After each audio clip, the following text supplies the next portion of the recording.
Saya mengucap syukur kepada Tuhan kalau kita pada saat ini boleh bersekutu, berbakti, dan mendengarkan firman Tuhan bersama-sama dengan saudara-saudara di Semarang.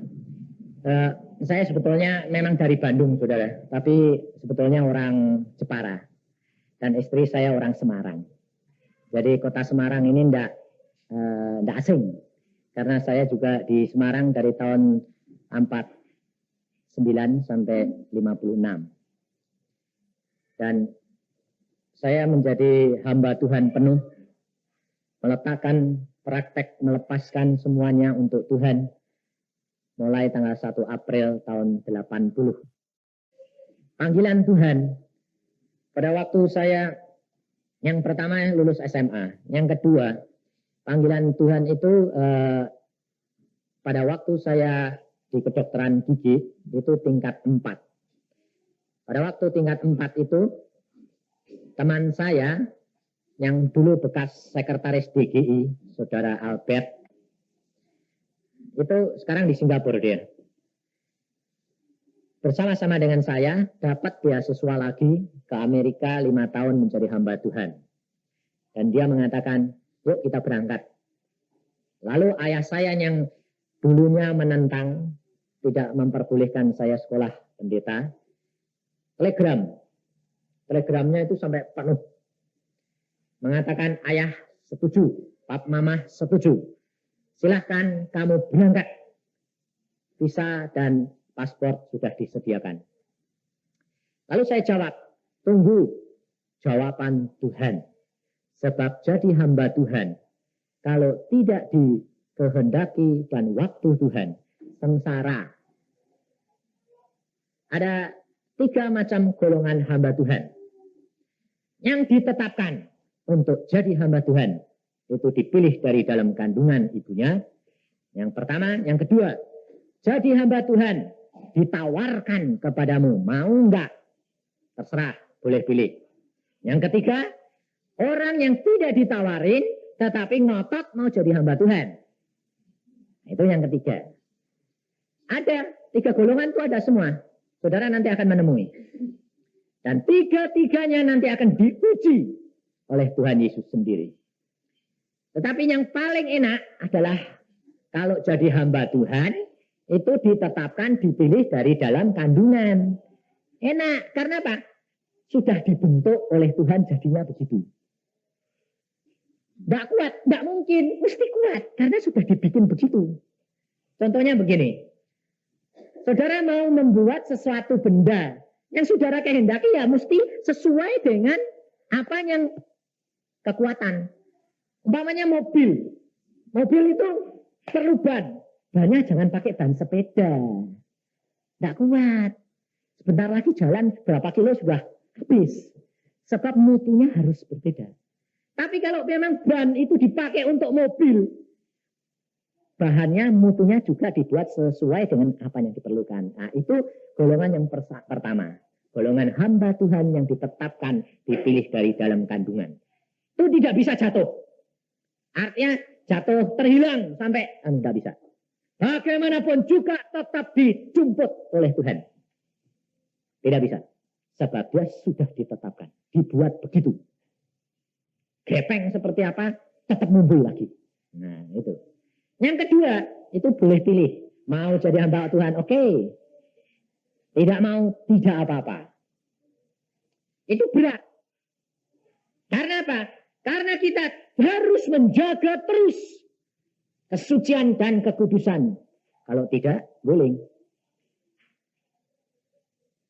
Kalau yang ketiga, tidak dipanggil, tetapi ngotot mau jadi hamba Tuhan. Ada. Orang yang sekolahnya jebol-jebol itu, cari sekolahan susah itu jadi hamba Tuhan, gampang masuk teologi. Ya lah. Coba enggak sekolah, nanti malu. Cari teologi. Nah, kalau teologi kan nanti ada titelnya Dr. Andes. STH. Kalau sudah lulus, lalu kerja jadi hamba Tuhan, tapi ternyata syarat. Ini saya temuin sendiri beberapa hamba Tuhan barusan lulusan teologi. Tanya, Saudara mau kerja di desa ini? Oh, mau. Syaratnya ada mobil, ada rumah, gaji cukup. Itu hamba Tuhan yang ketiga. Maka tidak heran kalau akhir zaman nanti Tuhan mengatakan ada orang berteriak-teriak, aku mengajar dalam nama Tuhan. Aku membuat bersaksi dalam nama Tuhan. Tuhan Yesus berkata, aku tidak kenal kamu. Maka dari itu saudara-saudara, masa ini adalah masa yang terakhir. Engkau harus hati-hati. Belajar firman Tuhan dengan sungguh-sungguh. Supaya jangan sampai kamu ketipu. Karena iblis itu akan merupakan malaikat-malaikat yang suci. Ini benar. Saudara jangan ketipu dengan kata-kata saja. Hati-hati, sungguh. Pakai cinta kasih itu loh. Di Jakarta itu. Wah, ini ada pengabaran Injil. Namanya cinta kasih. Memang baik cinta kasih. Kalau kamu tidak punya makanan, kasih. Tidak punya pakaian, kasih. Lalu akhirnya tidak punya istri, dikasih istri. Yang dikasih istrinya pendetanya. Saya bilang, loh kenapa? Ya saya jadi bingung. Saya memang belum istri. Istri saya itu minggat. Sekarang saya diganti istrinya pendeta. Katanya cinta kasih jadi kasih sungguh. Istriku istrimu. Wah. Itu apa? Itu cinta kasih yang palsu. Itu namanya percabulan. Itu iblis. Yang memakai serigala yang memakai bulu domba. Maka hati-hati. Terutama anak muda, cinta kasih, cintanya jadi buta. Nanti mek-mekan kebingungan orangnya. Ini saudara ya. Pada waktu saya diundang ke Amerika yang kedua, saya berdoa 3 hari 3 malam. Dan Tuhan lalu memberikan penglihatan. Tuhan Yesus datang sendiri. Dan di situ saya percaya bahwa setiap hamba Tuhan yang dipilih dilantik oleh Tuhan pribadi. Itu saya lihat. Karena bukan saya yang dilantik, saya belum pada waktu itu. Gini, saya tuh berdoa terus melihat, Tuhan datang. Bawa bokor besarnya segini. Bokornya itu seperti berlian. Sampai saya, saking mata saya itu kesengsem, bingung. Kok ada bokor, indahnya kayak begini. Kayak berlian. Sampai saya bilang, waduh. Di tangan Tuhan tangannya berlubang. Hati-hati loh. Setan bisa seperti tangan Tuhan. Tapi tidak ada lubangnya. Saya pernah dipegang dada saya itu. Tuhan ini engkau. Ya. Wah bikin mau nyembah. Terus Roh Kudus berbicara dalam hati. Bilang, hati-hati. Kenapa Tuhan? Cari lubang tangan Tuhanmu. Saya cari. Tidak ada. Kurang ajar. Saya tarik. Siapa kamu? Ganti berubah wajah. Lalu saya tahu, kamu iblis. Lari. Saya mengkorok semua saya. Hati-hati. Sebab tangan Tuhan itu mesti berlubang. Dan tidak keras seperti tangan manusia. Empuk kayak spons. Karena tubuhnya tubuh baru. Bisa diraba, bisa dipegang, tapi tembus tembok. Antik tak? Nah itu.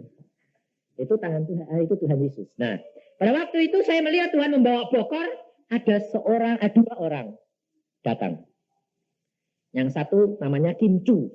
Ini sekarang jadi hamba Tuhan di Surabaya. Dia masih sekolah di kedokteran. Saya kenal sama dia.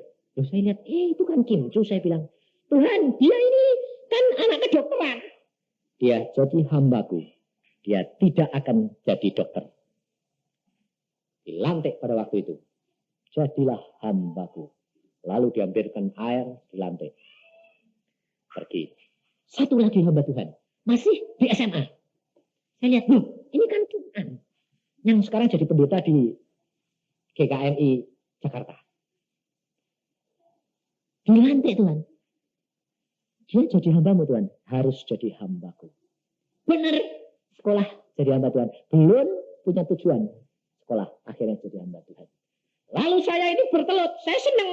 Saya lihat, wah dilantik Tuhan. Wah, saya sudah bertelut. Bertelut. Lu kok tidak datang-datang? Diam saja kepengen ini dilantik ini. Lalu tangan Tuhan itu megang pundak saya. Bangun. Enggak mau. Saya bilang, bangun. Enggak mau. Saya minta sekarang. Lalu Tuhan angkat pundak saya. Naik. Kaki saya masih nekuk. Saya tidak mau. Memang hati saya sebetulnya orang keras hati. Kaki tetap ditekuk. Tuhan bilang, berdiri. Kaki itu jeduk. Tidak bisa dilawan. Ini. Firman Tuhan itu tidak bisa dilawan. Jeduk. Berdiri. Terus saya, sekarang dong Tuhan. Saya bilang, tunggu waktuku. Selesaikan sekolah dokter gigimu. Sudah tingkat 4. Selesai. Jadi dokter. Praktek. Nanti aku panggil kamu sendiri. Kapan? Saya bilang, tunggu waktu Tuhan. Bokornya besar. Diangkat. Kamu tahu? Temanmu tadi aku kasih berapa? Segini. Ini akan aku karuniakan kepadamu. Kalau waktunya sudah sampai. Kapan? Sekarang dong Tuhan. Saya bilang, nanti. Terus hilang Tuhan. Lalu saya bilang, aduh, nggak jadi lagi. Lalu selama hidup itu frustrasi. Karena jangan dipanggil. Kok nggak datang-datang. Sekolah pendeta nggak boleh. Lalu saya bilang, Tuhan, saya tak sekolah pendeta ya. Sekolah pendeta itu yang ngajar kamu salah. Ya enggak Tuhan. Lah kalau kamu sekolah sama aku, yang ngajar siapa? Ya Tuhan, enak mana? Oh ya enak Tuhan. Ya sudah, jangan ribut. Nurut saja. Ya sudah. Dan akhirnya diajari firman Tuhan. Saya. Dan pada waktu saya tanggal 1 April tahun 80, Tuhan mengatakan, sekarang waktunya selesai. Tinggalkan semua-semuanya. Jadilah hambaku. Mulai mikir. Apa yang dipikir? Walah, ninggal itu prakteknya sudah laris sih. Walah, repot ini. Lombok dulu mahasiswa. Bahkan lumayan, belum kerja ya dah. Ini kenyataan, benar. Nanti kamu berkobar-kobar itu gitu. Tapi kalau sudah praktek laris, di pemerintahan kedudukannya sudah jadi direktur. Saya wakil direktur perawat gigi sekolahan. Dan yang ngatur saya semua. Sedang direktur saya 3 bulan lagi pensiun. Saya yang diangkat. Datang panggilan. Sekarang tutup. Tinggalkan. Loh. Saya bilang. Lah anak istri saya nanti. Yang jamin siapa? Bingung. Mulai not-notan ini. Dulu enggak mau. Sekarang sudah enggak mau ditarik. Saya bilang. Kamu harus nurut. Ya. Nah, tapi bagaimana Tuhan? Aku jamin. Kamu percaya enggak? Percaya. Ya sudah tutup. Kemudian saya ngomong sama istri saya. Prakteknya suruh nutup. Kapan? Tanggal 1 April. Kamu emosi, Pak? Bukan, diperintah. Nah, Tuhan kan ngomong sama kamu. Ya, ada ngomong sama saya. Nah, istri sama suami kan satu katanya. Nah, kalau satu ya Tuhan mau ngomong sama saya dong. Walah repot ini saya bilang. Tuhan lah istriku mau minta engkau ngomong itu ya. Terus Tuhan bilang, kasih tahu, minta apa? Minta tanda. Kalau benar-benar Tuhan panggil kamu. Ya sudah. Tandanya apa? Kamu kan mau tutup praktek 15 hari lagi. Ya. Minta uang 900.000 kontan. Tapi tidak mau dari kantongmu. Ada orang datang ngirim uang 900.000. Tidak boleh kamu kasih tahu siapa-siapa. Walah, minta tanda kok sing aneh-aneh gitu. Lah dokter masih praktek, kok ada orang ngasih uang 900.000 aja tidak ada, saya bilang. Lah kalau tidak ada ya enggak. Tapi memang hatinya istri saya ini tulus. Tulus, benar tulus. Dia mengatakan, saya minta tanda yang istimewa, yang di luar kejangkauan pikiran manusia. Ya sudah. Saya tanya Tuhan, Tuhan ampuni ya Tuhan, istriku kok mintanya kok sing aneh-aneh. Lalu Tuhan bilang, amin. Hah? Amin Tuhan. Siapa yang ngasih uang 900.000? Kan aku kuasa. Aku perintahkan hal anakku, mesti dia beri. Ya sukamu.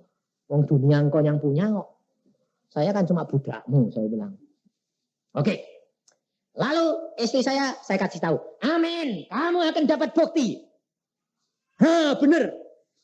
Kapan? Wah.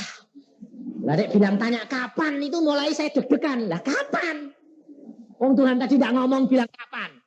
Terus akhirnya saya bilang, Tuhan lah kok tanya kapan? 3 hari lagi. 3 hari yang akan datang. Ya, kalau 3 hari nanti tidak jadi, jangan tutup praktek loh ya. Ya, hari pertama ditunggu, hari kedua ditunggu, hari ketiga ditunggu sudah jam 6 sore. Tidak ada apa-apa. Dia mulai ketawa-ketawa. Saya bilang, kenapa sih kok kamu ketawa-tawa? Kan tidak jadi tutup praktek. Loh kan saya belum tutup praktek. Saya bilang, kan janjinya hari ini terakhir. Ini sudah jam 6. Tidak ada orang ngirim duit enggak. Oh belum tentu. Saya belum tutup praktek kok. Saya bilang. Benar. Saya tutup praktek biasanya jam 7. Jam setengah 7 ada orang datang. Dia mengatakan, Pak Cipto, ini ada kiriman dari luar kota. Apa? Ada suratnya di dalam. Dari siapa? Ada suratnya, Pak. Oke, ini cuma kasih saya aja. Ya, tinggal pulang, pergi. Saya buka. Uang kontan baru gres dari bank 1 juta. Dan suratnya di situ ada katanya, saya tidak tahu Dokter Cipto itu butuh apa. Kok saya diperintah Tuhan suruh ngasih uang 1 juta. Loh Pak, terima. Kamu enggak usah tahu nama saya. Saya kasih istri saya, ini uang. Saya bilang, berapa? 1 juta. Potong 100.000 per bulan, tepat 900.000 buat kamu. Cocok. Kalau Tuhan itu mesti pas persis. Dan waktu terakhir. Lalu menangis dia dan mengatakan, ya sudah, silahkan tutup. Saya tutup. Inilah saudara-saudara salah satu sedikit apa yang saya alami. Mari kita masuk dalam firman Tuhan supaya kita boleh berpesta hari ini. Kita buka di dalam Lukas pasal yang ke-7. Ayat pertama sampai dengan ayat yang ke-10. Lukas pasal yang ke-7. Ayat pertama sampai dengan ayat yang ke-10.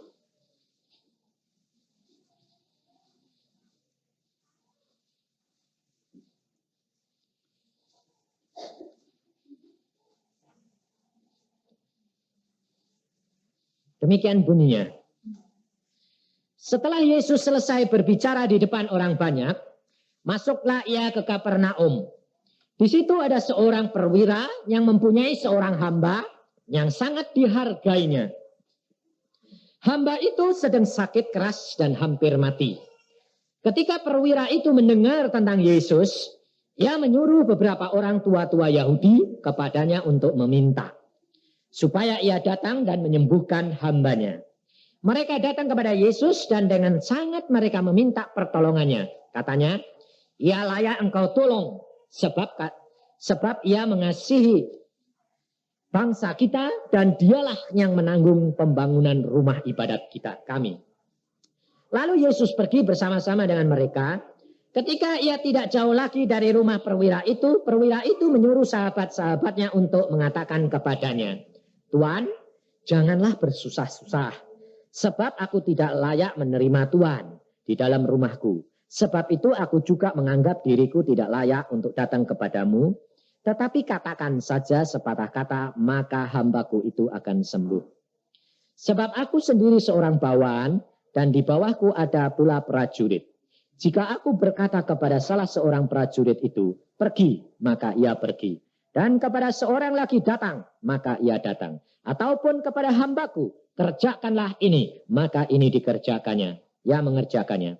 Setelah Yesus mendengar perkataan itu, ia heran akan dia.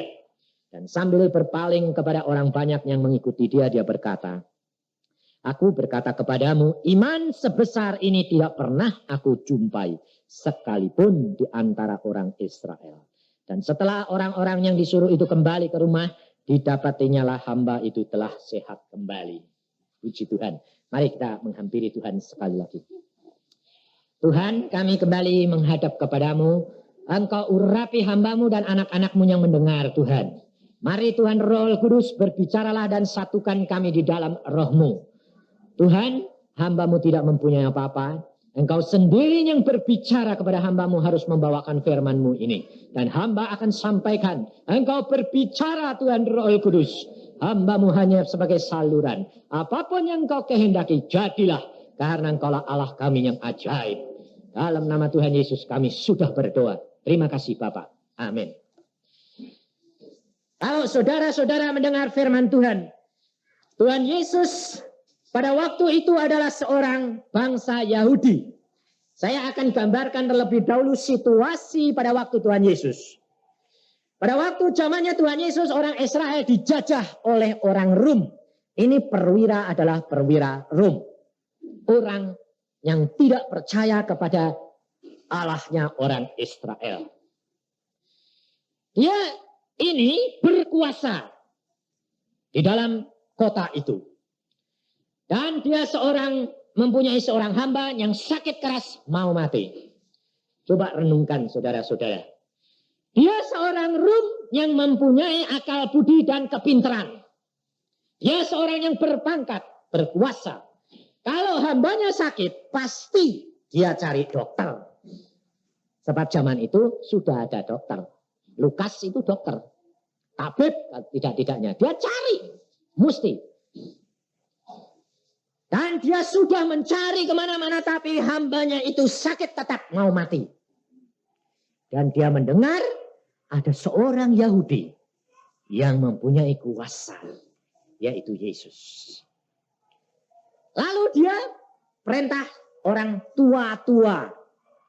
Tua-tua itu kalau di tempat Indonesia dulu waktu dijajah Belanda, itu pasti wedana-wedana, bupati-bupati, itu orang asli.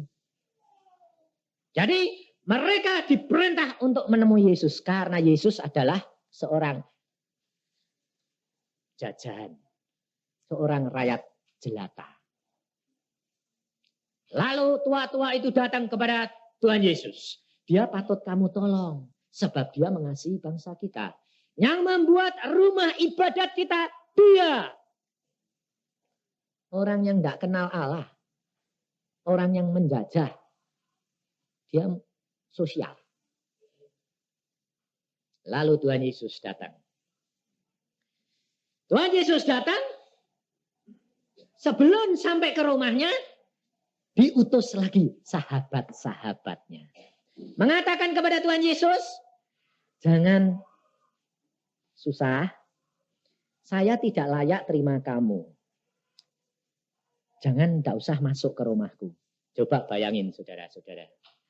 Kalau seandainya saudara, ini orang kita layak jelata toh. Lalu gubernur ngundang kita. Gubernur ngundang kita. Mari kamu datang ke rumahku. Saya membutuhkan kamu, pertolongan kamu. Lalu di depan rumah gubernur, temannya gubernur datang. Maaf ya, jangan masuk. Sebab aku sendiri tidak layak terima kamu. Bagaimana perasaan hatimu? Sok ya, sudah manggil-manggil sendiri. Sekarang tidak boleh masuk rumahin. Bayangin. Kalau yang diundang itu gubernur masuk ke rumah saya bilang begitu, ya pantas ya dah. Karena saya tidak punya, dia datang ke rumah saya. Tapi kalau kita orang tidak punya lalu masuk ke rumah gubernur, dikatakan dia tidak layak. Jengkel tidak kamu? Manggil-manggil sendiri, kamu dipanggil orang kaya, setelah mau masuk rumahnya dikasih tahu. Jangan masuk. Sakit hati. Tetapi Tuhan Yesus lihat, dia rendah hati. Dia tidak sakit hati. Dia bilang, wah heran saya. Heran. Tidak marah tambah heran. Belum pernah saya temui ada seorang punya iman sebesar itu. Lalu Tuhan Yesus mengatakan, hambamu sembuh. Bilang gitu pada. Tuhan Yesus bilang gitu enggak? Hah? Enggak. Tapi hambanya sembuh enggak? Sembuh. Tuhan Yesus ngomong apa? Enggak ngomong apa-apa perkara penyakit. Tuhan Yesus cuma mengatakan, aku heran akan iman yang sebesar itu. Di antara orang Israel, belum pernah aku jumpai iman sebesar itu. Dia percaya kepada Yesus. Bahwa perkataan Yesus cukup untuk menyembuhkan hambanya. Dan ternyata Tuhan Yesus malah tidak ngomong sembuh. Cuma ngomong, aku heran. Lalu hambanya sembuh sendiri. Nah, ini. Banyak orang, kalau ada kebangunan rohani, yang banyak disembuhkan oleh Tuhan Yesus itu orang Kristen atau orang yang bukan Kristen? Orang yang bukan Kristen dah, yang lebih banyak dah. Sebabnya apa? Ini. Orang Kristen itu sama dengan orang Israel. Kenal Yesus, tahu, hidup bersama-sama dengan dia, tapi tidak pernah percaya. Melihat mujizat, melihat kuasanya, kalau orang lain bersaksi, wah puji Tuhan. Tapi kalau Tuhan Yesus bicara sama kamu, sekarang kamu tinggalkan usahamu, ikut aku. Kamu mulai deg-degan. Suara itu suaranya Tuhan apa enggak ya? Nanti jangan-jangan suara setan. Wong kok tinggal ke pekerjaan itu mangan apa? Mangan angin. Itu kadang-kadang kerap kali terjadi begitu. Kita orang Kristen sudah mengenal akan Alkitab, sudah mengenal pribadi Yesus, tapi tidak mempunyai kepercayaan. Tetapi kita harus belajar juga hati-hati. Jangan sampai di antara engkau ada orang Kristen yang seperti perwira ini. Bahaya sekali. Sebab perwira ini, dia percaya Yesus bisa membuat suatu mujizat, tetapi dia tidak mengundang Yesus masuk ke dalam rumahnya. Yesus tetap di luar, tidak di dalam rumah dia. Orang Kristen bisa mengalami mujizat daripada Tuhan. Tetapi dia tidak pernah mengundang Tuhan masuk dalam hatinya. Yesus di luar, maka banyak orang yang disembuhkan dalam kebangunan rohani, kalau sudah murtad lagi. Karena dia hanya percaya kepada mujizat, percaya kepada kuasa daripada Tuhan Yesus, tapi tidak mengundang Yesus masuk dalam hatinya. Maka dari itu hati-hati. Jangan engkau jadi anak Tuhan, jangan engkau jadi orang Kristen hanya mengejar mujizat, mengejar kesembuhan, mengejar kekayaan. Kan Tuhan yang punya langit dan bumi. Lalu mengejar segala karunia-karunia, mengejar segala perkara-perkara untuk yang menunjang saja percuma.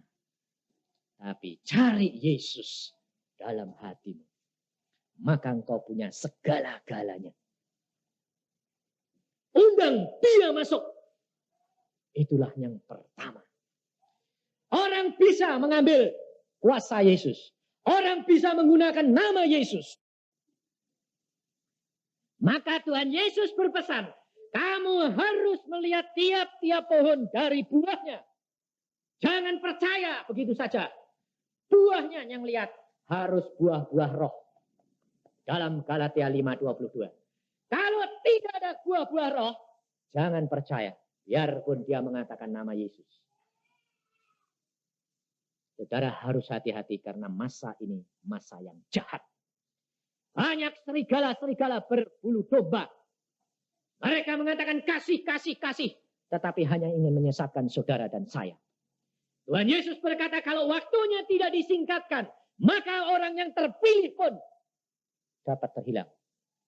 Bayangin saudara-saudara. Saya membayangkan mengerikan luar biasa.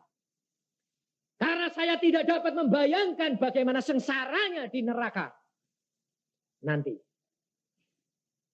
Setelah membaca pengalaman orang-orang lain. maka neraka demikian menderita. Dan firman Tuhan berkata, pada waktu Pak Yusuf Roni, dia dibawa Tuhan ke sana juga, dia mengatakan, orang di bawah hukuman berteriak-teriak seperti itu. Dan saya sendiri sudah dibawa oleh Tuhan ke Firdaus. Di sana saya melihat damai sejahtera yang luar biasa. Makanya saya mengatakan tidak takut kesusahan di dalam dunia. Apapun yang terjadi silahkan. Karena aku tahu tempatku di sana. Damai sejahtera dan mulia. Maka dari itu saudara-saudara. Kalau kamu dalam keadaan lemah. Pegang firman Tuhan. Aku sudah menyediakan tempat bagimu. Kata Yesus. Kalau aku sudah selesai, aku akan datang menjemput kamu. Inilah Tuhan yang pesan dan yang teguhkan firman-Nya di dalam iman percaya kita. Bahwa dia ya dan amin. Dia tidak pernah berubah. Dan dia memang hidup. Dan dia menemui anak-anaknya. Di Bandung ada seorang, dia tekun berbakti. Sakit, nggak sembuh-sembuh, keluar darah. Akhirnya dia mau mati, dia bilang, lebih baik saya mati. Dia pergi ke kuburan. Lalu dia bilang, saya mau cari Allah yang sungguh. Di mana Allah yang sungguh? Dia pasti berkuasa. Dia puasa 10 hari 10 malam. Terus, karena dia memang maksudnya mau mati di situ. Jadi kalau di kuburan itu sudah kebenaran, tidak ada yang ngurusi. Lalu hari yang ke-10, Tuhan Yesus datang sendiri. Lalu Tuhan mengatakan, kamu mau sembuh? Kamu mencari Allah yang maha kuasa? Iya. Kamu siapa? Kalau kamu mau kenal aku, ganti lakon. Temui orang yang namanya ini. Orang yang namanya itu tuh polisi yang bekas dulu nangkap dia. Dan dia pulang dengan sehat. Dan dia mencari orang yang disebutkan tadi. Setelah dicari, orang yang dicari-cari ini sekarang sudah jadi hamba Tuhan, tapi ketakutan. Waktu pulang ditanya, Pak ada yang nyari, siapa? Sini. Wah, jangan-jangan nyari saya mau digebukin. Ini balas dendam. Jadi tidak mau. Hamba Tuhan ini malah lari. Kalau pulang malam. Ditungguin tidak pernah ketemu. 2 hari, 3 hari ini orang penasaran. Mulai jam 3 pagi nongkrong di depan rumahnya. Depan pintu. Memang hamba Tuhan ini mau pergi jam 4. Mau meruput pergi mengabarkan Injil ke desa-desa. Dia pikir kagetnya setengah. Hah, kok kamu cari saya buat apa? Kamu ini kok saya cari-cari. Wah mulai gemeter deh. 3 hari kok enggak mau menemui saya. Bukan begitu. Dia bilang. Kamu cari buat apa? Terus dia bilang. Saya itu harus ketemu kamu. Ya buat apa? Kamu sekarang kerjaanmu apa? Oh saya penginjil. Hah? Kamu penginjil? Ya. Pantesan. Kenapa? Saya harus ganti lakon. Lalu dia sekarang menjadi hamba Tuhan. Mereka akan dijangkau sendiri oleh Tuhan. Karena Tuhan tahu kalau saudara sama saya yang jangkau selalu dalam ketakutan. Lalu Tuhan bekerja dengan sendirinya. Firman Tuhan berkata, pada waktunya nanti mereka akan dipanggil oleh Tuhan pribadi.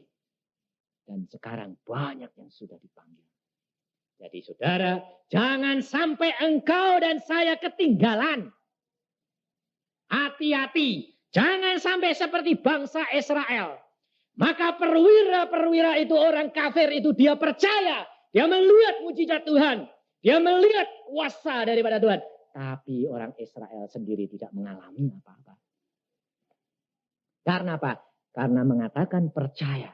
Tetapi sebetulnya tidak percaya.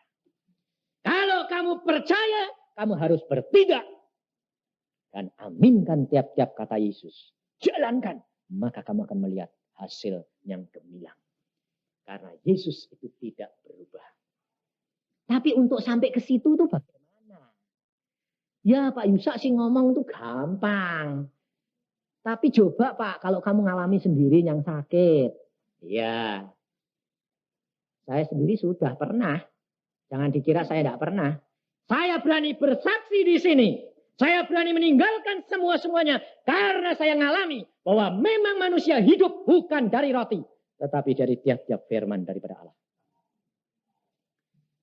Bukan berarti saya lalu tidak makan. Saya tidak butuh duit. Enggak. Tuhan perintah orang lain yang diberkati dengan kekayaan. Kirim dong. Yusak kasih makan. Mesti begitu. Jangan saudara kira bahwa saya kalau melayani gini itu lalu dapatnya banyak. Enggak. Tapi dapatnya itu justru dari hal-hal yang ajaib-ajaib.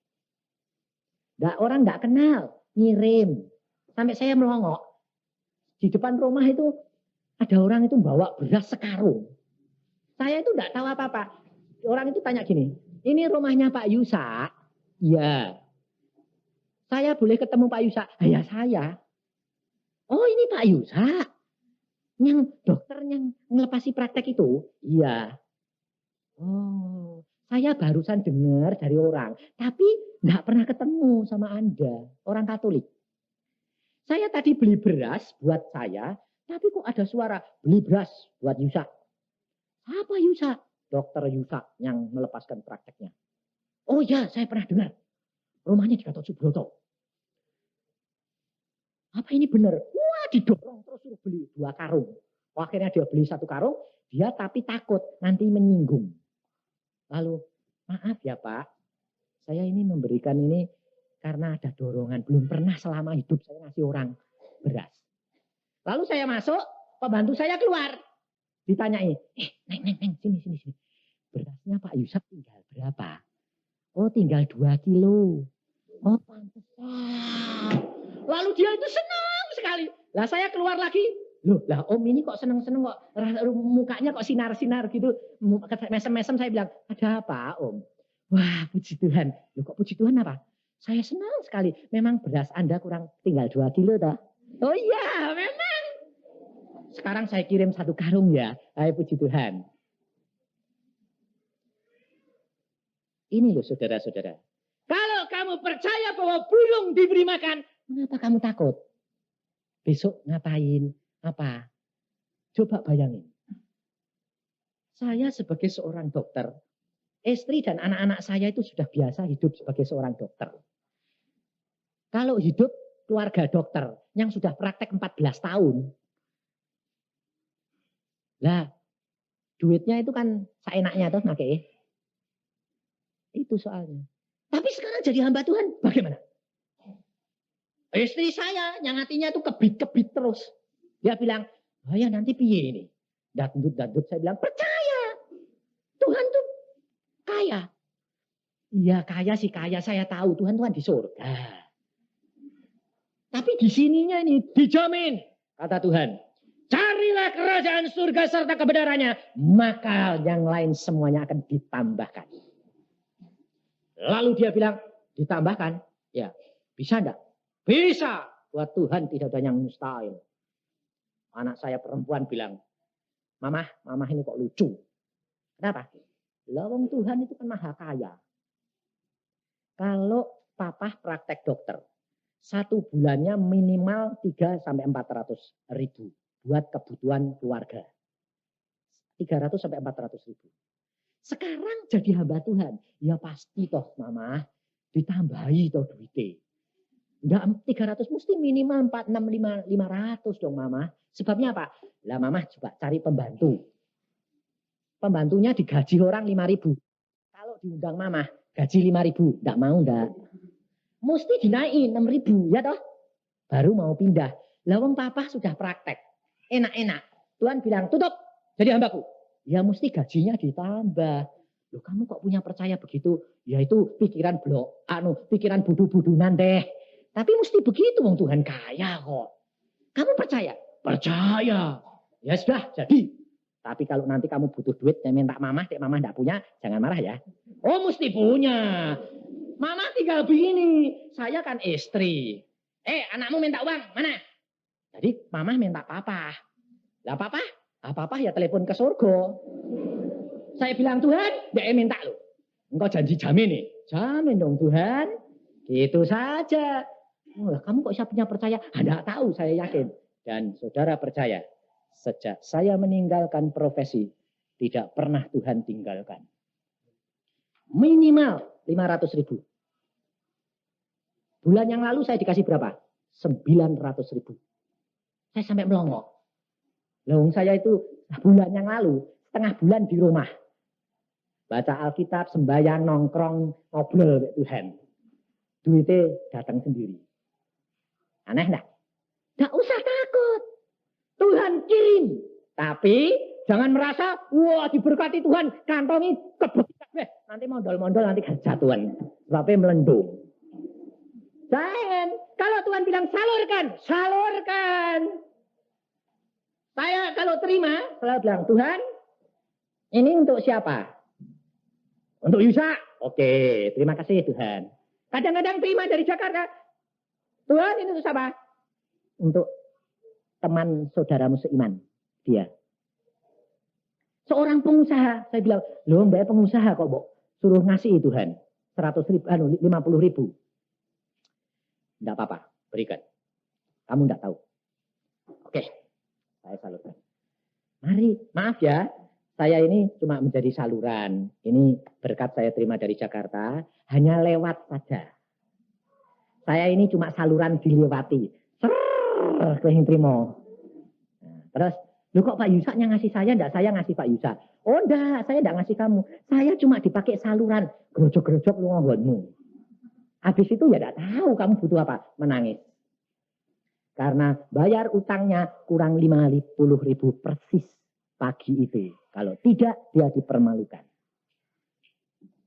Saya pulang, saya sukacita. Puji Tuhan, saya jadi saluran. Pulang sampai rumah, istri saya bilang, ya iya, enak toh. Kenapa?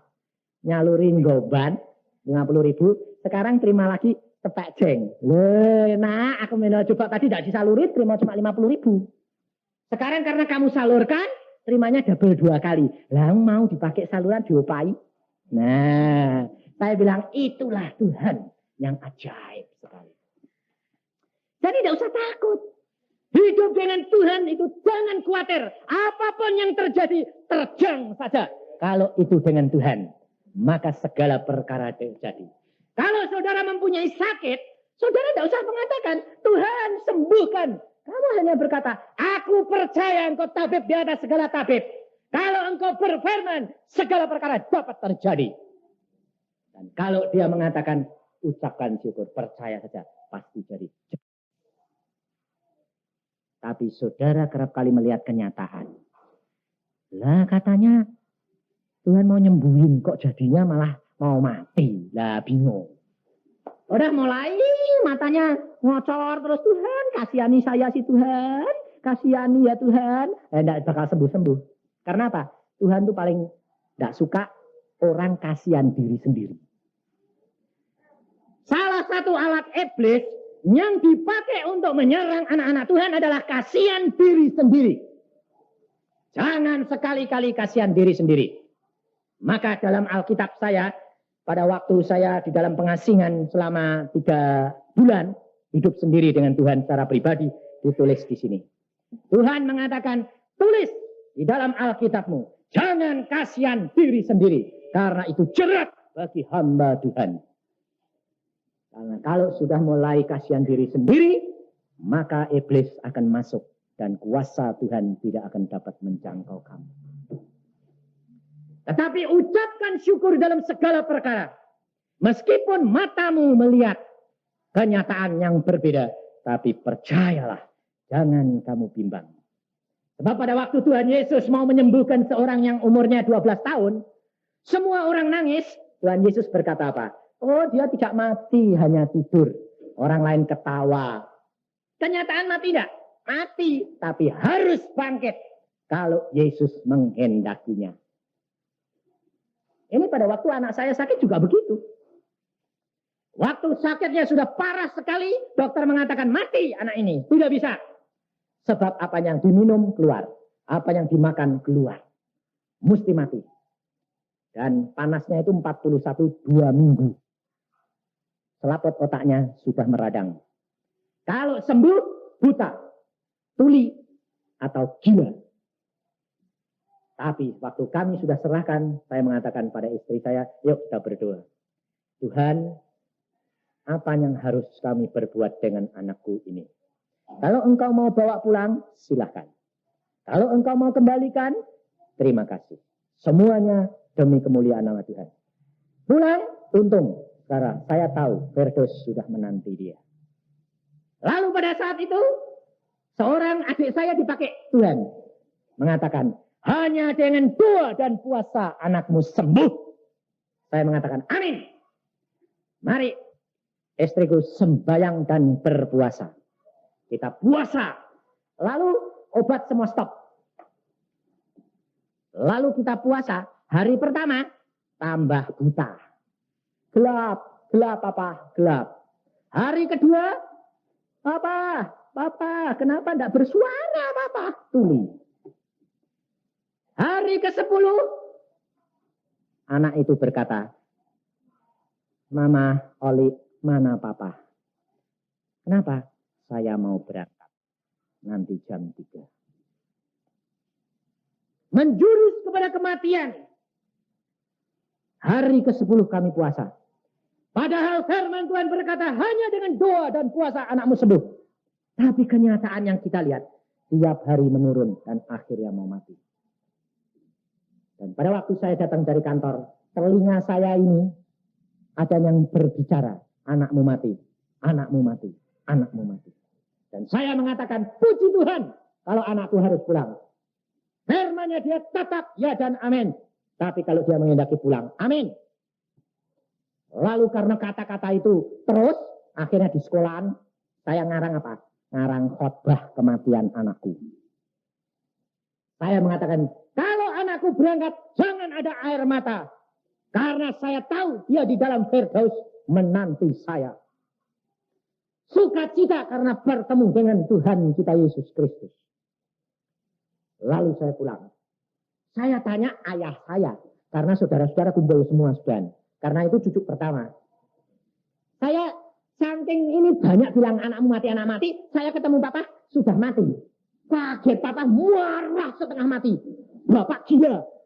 Wong anak eloro kok malah takon-takon wis mati. Lah latah, ini tuh latah. Ngomong di sini terus. Karena itu setan mau menggoyahkan iman percaya kita. Latah saya. Loh, enggak mati. Memang mati, tapi aja tanya mati. Oh, itu loh anakmu panggil kamu. Kenapa? Dia mau berangkat nanti jam 3. Mak, iya. Loh kok mati? Tapi firman Tuhan berkata, percaya saja. Amin. Saya bilang, saya masuk kamar. Semua keluar, saya bilang. Semua keluar. Sebab yang lain nangis terus. Nanti kan saya terpengaruh. Dah, keluar. Saya tanya, kamu mau berangkat? Ya papa. Jam berapa? Jam 3. Pada waktu itu 2:30. Oke. Tunggu papa di Firdaus. Yuk kita sembahyang dulu ya. Supaya kita siap untuk bertemu dengan Tuhan. Lalu saya ajak berdoa. Di dalam doa saya mengatakan, Tuhan saat ini garansi. Anakku sekarang aku berikan kepadamu. Lihat. Kalau engkau kembalikan. Harus ada jaminan besok masuk ke dalam kerajaan surga. Karena masa ini masa yang jahat. Di mana orang-orang itu penuh dengan kejahatan. Siapa tahu kalau anakku besok akan terhilang. Sekarang engkau lihat. Kalau dia engkau berikan kembali, dia harus engkau selamatkan. Tapi kalau dia akan terhilang, sekarang juga bawa pulang. Lalu setelah saya berdoa, anak ini berdialog. Sebentar bilang, enggak, Tuhan baik. Enggak, Tuhan baik. Sebentar lagi, kamu jahat. Tuhan baik. Sebentar lagi dia mengatakan, Tuhan, Firdaus itu enak, Tuhan. Kalau enak, Iin mau. Tapi kalau Iin kau suruh pilih. Kalau boleh Tuhan, Iin mau kembali kepada papa dan mama. Nah, hanya begitu. Saya menantikan jam 3 tepat. Waktu jam 3 kurang semenit, saya mengatakan, Tuhan, ke dalam tangan-Mu aku serahkan anakku. Amin. Saya buka mata, anak itu tidur. Tidur. Saya lihat, oh enggak jadi berangkat. Wah, beres, saya bilang. Lalu saya keluar, sudah jam 3, dia tidur, biarkan. Pasti akan terjadi sesuatu mukjizat. Lalu jam 11 malam, Tuhan perintah saya. Semua kumpul, berdoa karena saat inilah masanya penyelesaian untuk mukjizat Tuhan terjadi. Kita berdoa sampai jam 2 malam. Pada waktu itu mata saya dibuka Tuhan. Ada 2 setan di dalam diri anak saya. Lalu saya katakan, di dalam nama Tuhan Yesus, keluar kamu. Kamu iblis yang penyakit ini. Keluar. Dan dia keluar. Papa saya melihat surat menyambar di depan pintu. Biar. 3 kali. Lalu ayah bertanya, apa artinya? Iblis jatuh seperti jinak. Amin, saya bilang.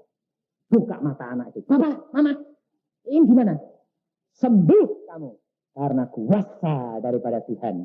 Apapun yang terjadi. Kita percaya sampai titik darah penghabisan.